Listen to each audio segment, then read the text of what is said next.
ప్రపంచానికి ధర్మం చెప్పిన శ్రీకృష్ణుడు చివరికి తన సొంత వారి చేతిలోనే అపార్థం చేయబడ్డాడు. దేవుడిలా పూజించిన యాదవులే ఒకరోజు ఆయనపై అనుమానాలు పెట్టారు. ప్రపంచాన్ని మార్చాలని వచ్చిన శ్రీకృష్ణుడు చివరికి ఎందుకు మౌనంగా మారిపోయాడు? ప్రభాస తీర్థానికి వెళ్లే ముందు శ్రీకృష్ణుడి మనసులో నిజంగా ఏమీ నడిచింది? యాదవ వంశ నాశనం వెనకాల దాగి ఉన్న భయంకరమైన సత్యం ఏమిటి?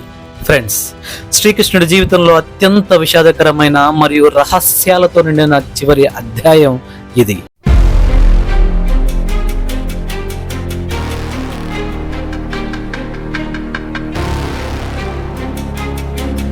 అధర్మం ప్రపంచాన్ని తప్పుడు దారిలో నడిపిస్తూ తాండవం చేయడం ప్రారంభించడంతో అది శ్రీకృష్ణుడి మనసులో లోతుగా కలిచివేస్తుంది. అతని నిర్లిప్తతను చూసిన యాదవులు అతన్ని ఎగతాళి చేయడం ప్రారంభించారు. ప్రపంచాన్ని సరిచేసేస్తాను, ధర్మాన్ని స్థాపించి అధర్మాన్ని నాశనం చేస్తాను అన్న శ్రీకృష్ణుడు ఆశలు కరిగిపోయాయి.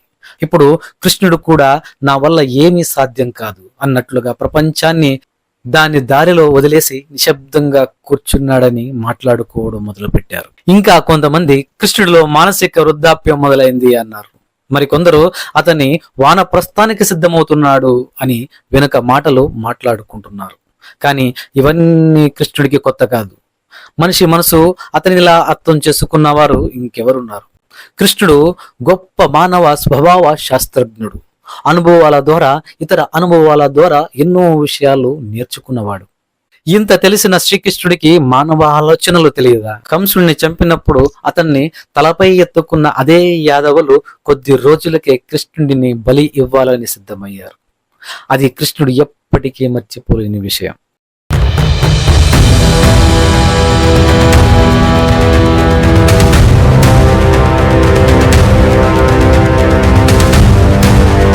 అది కృష్ణుడి యవ్వన దశ. తాను దేవకి వసుదేవుల కుమారుడిని తెలుసుకున్న తర్వాత బృందావనం నుంచి మధురకి వచ్చాడు.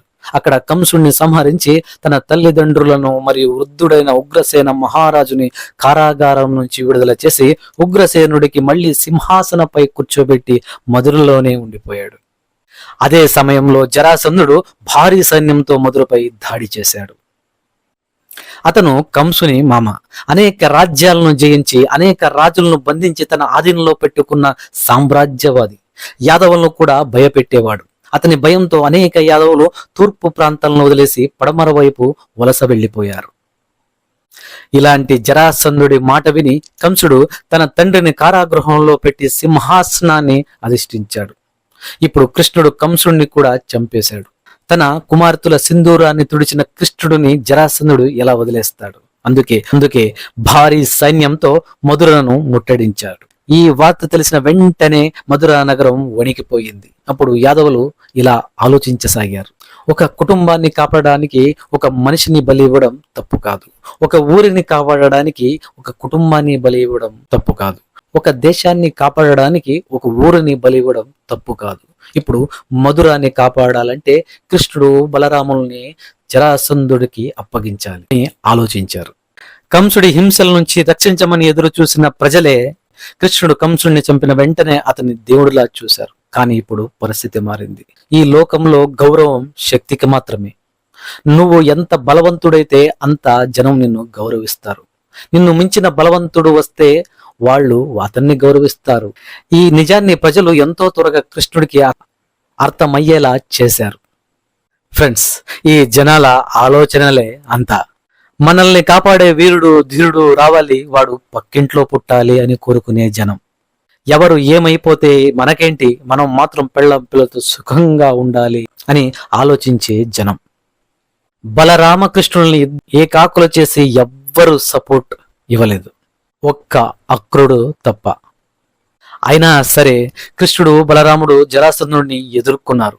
అక్రుడు కూడా వారికి తోడుగా నిలిచాడు. వారి ధైర్యం తెలివితేటలతో జరాసంధుడి సైన్యం ఓడిపోయింది.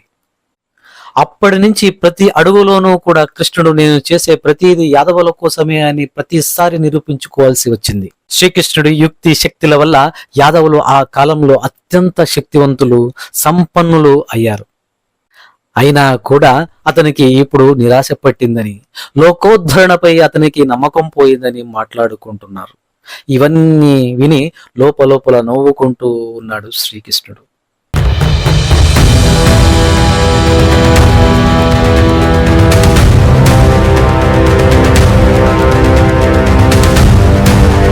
అదే సమయంలో అకస్మాత్తుగా సముద్రం ఉప్పొంగి మళ్ళీ నిశ్శబ్దమైంది. ఆకాశంలో ఉల్కలు మెరుస్తూ భూమిని కంపింపజేశాయి. కృష్ణుడికి శమంతకమణి ఘటన గుర్తుకొచ్చింది.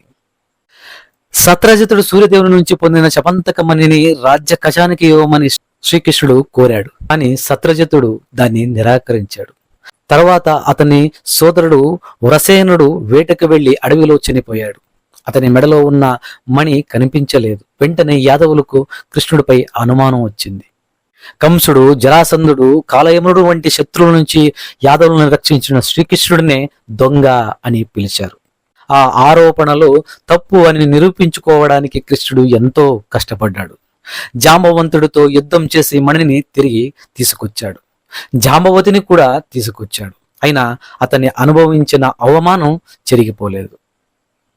హితుడెవరో శత్రుడెవరో అని గుర్తించలేని మూర్ఖ ప్రజలు అని కృష్ణుడు లోపలే బాధపడ్డాడు. ఈ జనం ఎప్పటికీ మారరు అని అనిపించింది. ధర్మ స్థాపన కోసం మాత్రమే మహాభారత యుద్ధానికి సారథ్యం వహించిన నన్ను స్వార్థపరుడు, మోసగాడు, పాండవ పక్షపాతి అని పిలిచారు. నేను నా కోసం రాజ్యం అడిగానా? యుద్ధం ఆగాలని ఎంతో ప్రయత్నించాను. యుద్ధం ఆగాలని ఆ దుర్యోధన మనసు పరివర్తించాలని ఎంతో ప్రయత్నం చేశాను. కానీ ఆ దుర్యోధనుడు వినలేదు.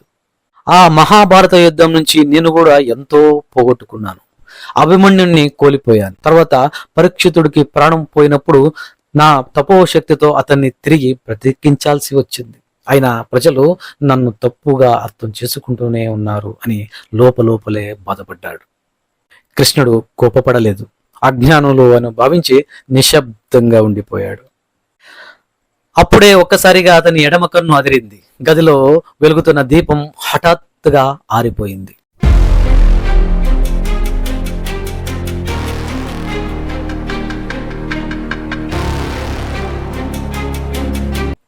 ఇది ఏ అపశకనం అని ఆలోచిస్తూ శ్రీకృష్ణుడు పద్మాసనంలో కూర్చుని కళ్ళు మూశాడు. యోగ శక్తితో భవిష్యత్తులోకి ప్రవేశించాడు. కొద్దిసేపటికి తర్వాత చిరునవ్వుతో కళ్ళు తెరిచాడు. అది సూర్యోదయం. ఉదయం సూర్యుని కిరణాలు విరచిమ్ముతున్నాయి. ఇంతలో శ్రీకృష్ణుడి దగ్గరికి సాత్యకి వచ్చాడు. శంకరుని ఆరాధన కోసం ప్రభాస తీర్థానికి వెళ్ళాలి అన్న బలరాముడు పిలిచాడు అని చెప్పాడు. అప్పుడు కృష్ణుడు నెమ్మదిగా అవును, ఆ కాలం వచ్చేసింది అన్నాడు. సాత్యకి అర్థం కాలేదు. ఏ కాలం కృష్ణ అని అడిగాడు.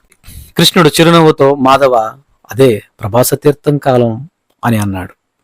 అంతే, ఇంకేమీ మాట్లాడకుండా అక్కడి నుంచి నడుచుకుంటూ వెళ్ళిపోయాడు. కృష్ణుడి మాటల అర్థం సాత్యకి అప్పుడే అర్థమై ఉంటే తరువాత జరిగే ఘోరాన్ని ఆపగలిగేవాడేమో. కానీ కృష్ణుడి సంకల్పం లేకుండా ఎక్కడ ఏమీ జరగదే. యాదవుల కుటుంబం మొత్తం ప్రభాస తీర్థం వైపు ప్రయాణం ప్రారంభించింది. ముందు ఏం జరిగిందో అది తర్వాతి భాగంలో చూద్దాం.